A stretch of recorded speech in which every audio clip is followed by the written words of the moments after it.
नमस्कार दर्शकों, खबर 24 न्यूज के इस सावन स्पेशल रिपोर्ट में आप सभी का मैं फिर से बहुत बहुत स्वागत करती हूं।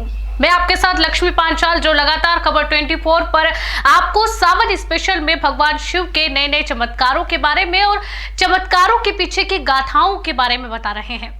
आपने शिव जी को देखा होगा, उनकी प्रतिमा को देखा होगा और उनकी जटाओं में बह रही गंगा को देखा होगा, लेकिन इसका क्या इतिहास रहा है, इसकी क्या गाथा रही है, आज के इस रिपोर्ट में हम बताने वाले हैं। भगवान शिव की जटाओं से क्यों बहती है गंगा, इसका रहस्य आज के सावन स्पेशल रिपोर्ट में हम आपको बताएंगे।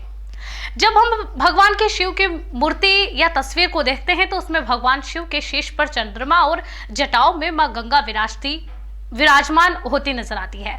साथ ही गले में सांप और हाथ में त्रिशूल लिए हुए वे दिखाई देते हैं। इस रिपोर्ट में हम एक पौराणिक कथा के अनुसार जानते हैं कि भगवान शिव ने मां गंगा को अपनी जटाओं में क्यों विराजमान किया था।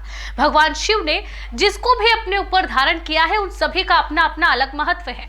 ऐसे ही भगवान शिव की जटाओं में मां गंगा के समाये होने की भी एक पौराणिक कथा है। मान्यता के अनुसार मां गंगा अथवा गंगा नदी में स्नान करने से व्यक्ति को समस्त पापों से मुक्ति मिलती है। हिंदू धर्म शास्त्रों में इतनी शुभ मानी जाती है गंगा कि इसके जल का इस्तेमाल सभी धार्मिक कार्यों में और पूजा पाठ के दौरान किया जाता है। पौराणिक कथाओं के अनुसार मां गंगा पहले स्वर्ग लोक में रहती थी। भागीरथ ने अपने पूर्वजों को मोक्ष दिलाने के लिए स्वर्ग लोक से मां गंगा को धरती पर लाने की ठानी और इसके लिए उन्होंने कठोर तप किया।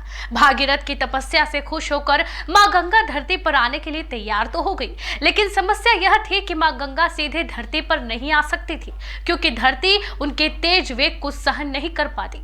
पूरा जगत उनके प्रवाह में बहकर नष्ट हो जाता। यह जानने के बाद जब भागीरथ ब्रह्मा जी के पास पहुंचे, उन्होंने अपनी समस्या बताई।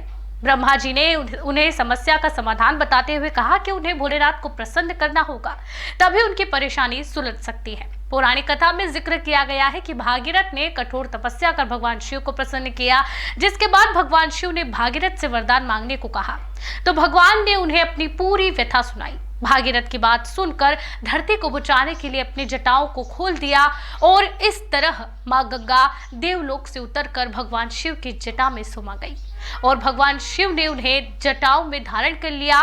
भगवान शिव की जटाओं में आते ही मां गंगा का वेग कम हो गया और वह धरती वासियों का उद्धार करने के लिए धरती पर आ गई। मां गंगा को अपनी जटाओं में धारण करने से भगवान शिव का एक नाम गंगाधर भी पड़ गया और आज भी मां गंगा को हम भगवान शिव के जटा में विराजमान देखते हैं। आज की हमारी इस स्पेशल रिपोर्ट में हमने आपको मां गंगा